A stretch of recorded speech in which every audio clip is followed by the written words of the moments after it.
Boa noite.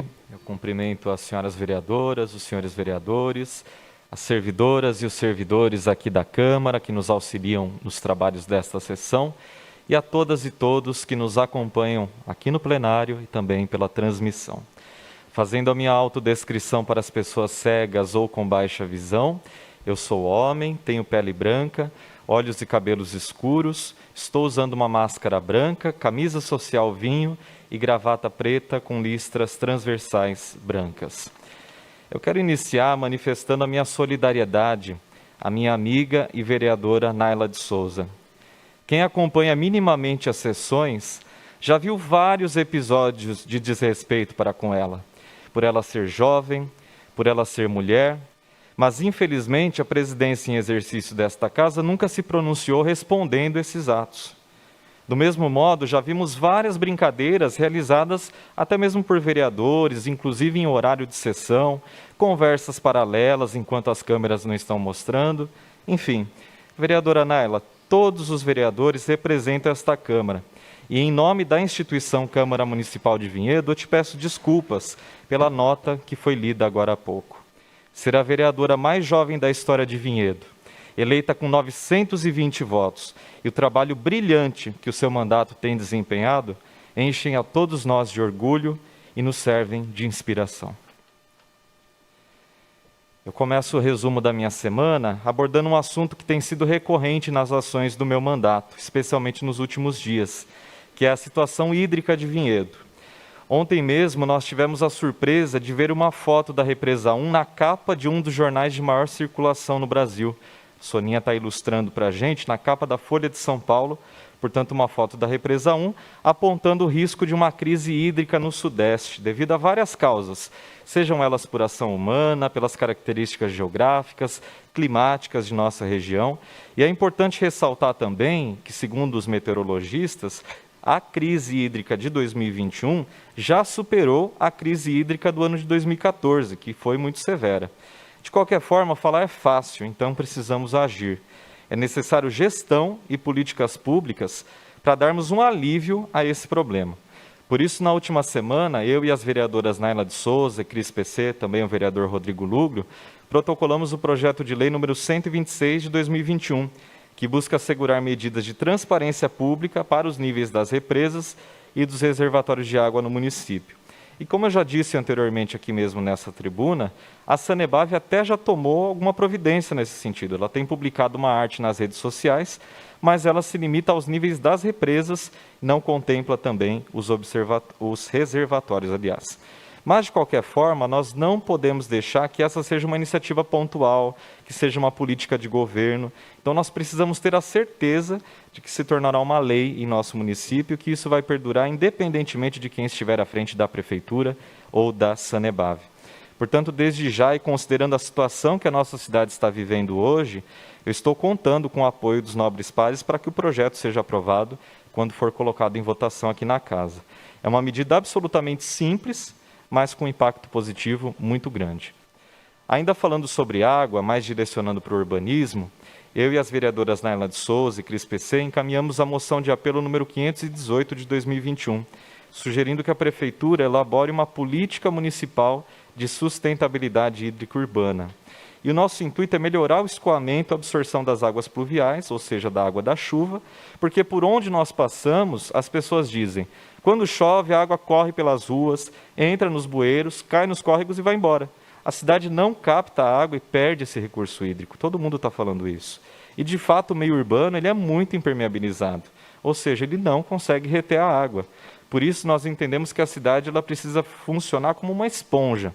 Ela precisa absorver a água nos lençóis freáticos, ela precisa reaproveitar essa água que cai da chuva. Então, junto com a moção, nós enviamos um projeto de lei em anexo, uma minuta de projeto de lei, que é basicamente o que foi protocolado no projeto de lei número 88 de 2021, mas que foi retirado por ter recebido o parecer inconstitucional aqui da Procuradoria Jurídica da Casa.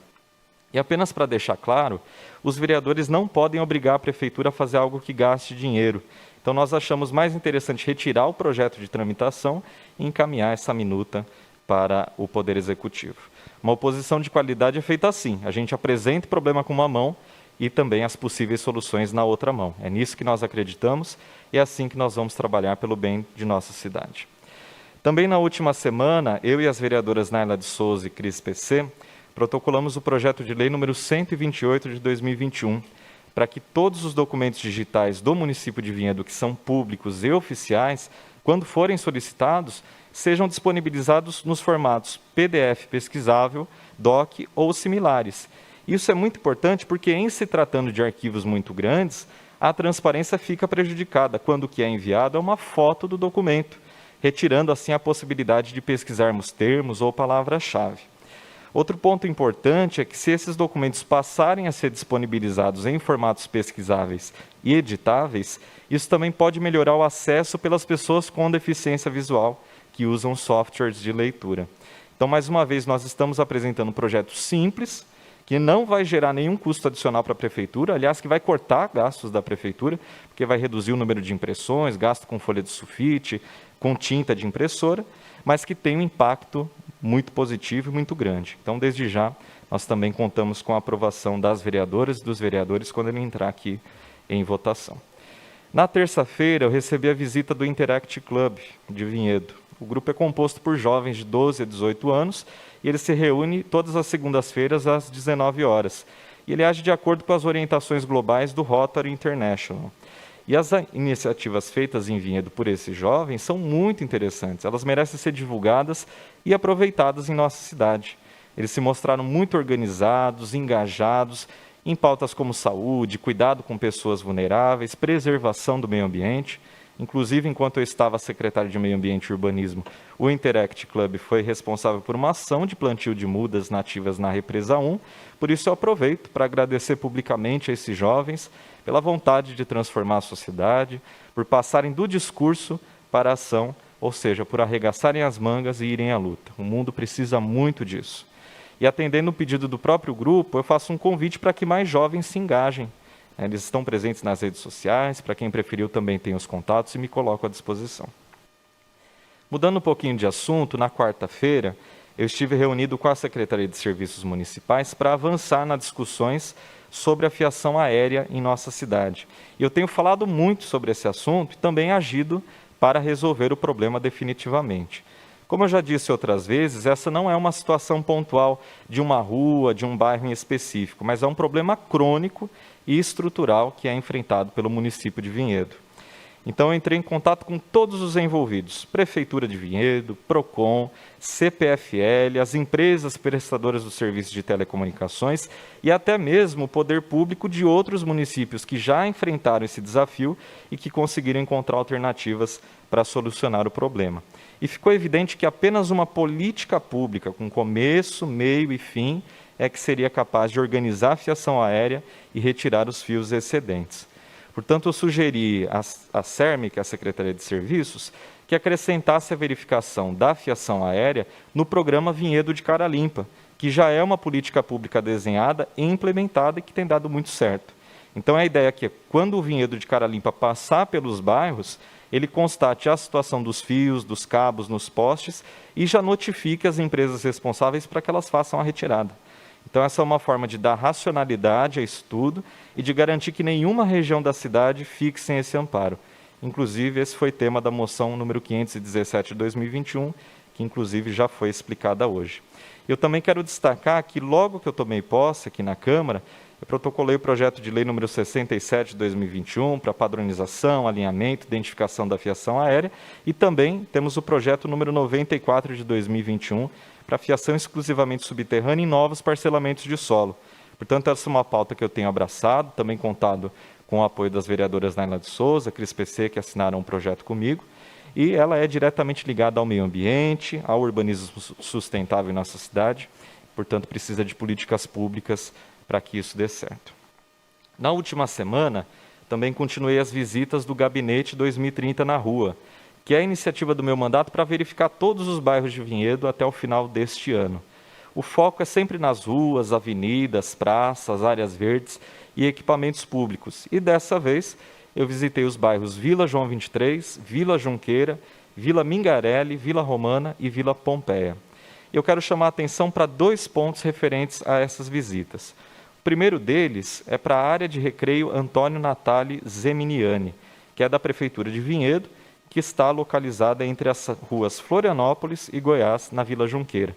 Soninha, se você puder, por gentileza, projetar para a gente, apenas para ilustrar, que inclusive foi o tema da moção número 516 de 2021, que já foi explicada na sessão, mas com a ilustração em tela, é importante ressaltar que os moradores disseram que essa área tem sofrido com o descarte irregular de lixo, nunca recebeu o aproveitamento devido, então é necessário que seja feita uma recuperação ambiental naquele espaço, primeiramente, e depois disso a instalação de equipamentos públicos podem ser ligados ao esporte, ao lazer, à saúde, ao bem-estar das pessoas, e tudo isso permeado pelo adensamento das árvores com plantio de mudas nativas. Então seria uma espécie de pulmão verde no meio da Vila Junqueira. O outro ponto é sobre uma ação muito interessante que merece ser reconhecida e replicada em nossa cidade. Quando eu estava visitando a Vila João 23, eu fui convidado a conhecer uma iniciativa que reutiliza a água da chuva para uso doméstico e para serviço de lavagem de carros, como está sendo projetado também para a gente. E isso, em tempos de escassez hídrica, é literalmente um oásis.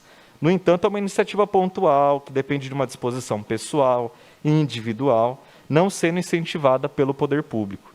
Então, uma alternativa para fomentar essa e outras práticas ambientalmente sustentáveis nas residências e nas empresas de vinhedo seria o IPTU verde.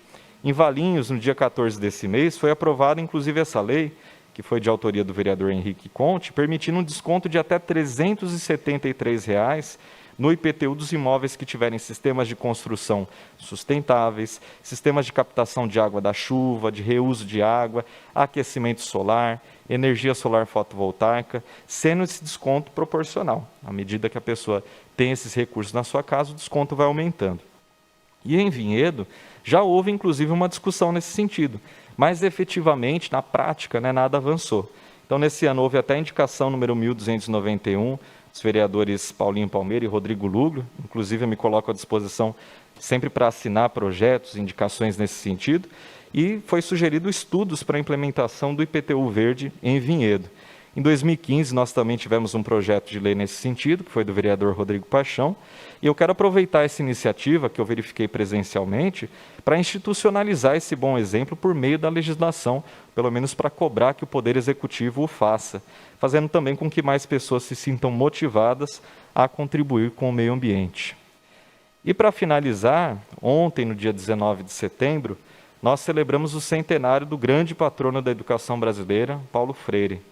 E ele é considerado um dos pensadores mais notáveis na história da pedagogia mundial. E eu entendo que recorrer às suas ideias é algo imprescindível no Brasil de hoje. A educação brasileira nunca precisou tanto de boas referências para enfrentar as dificuldades.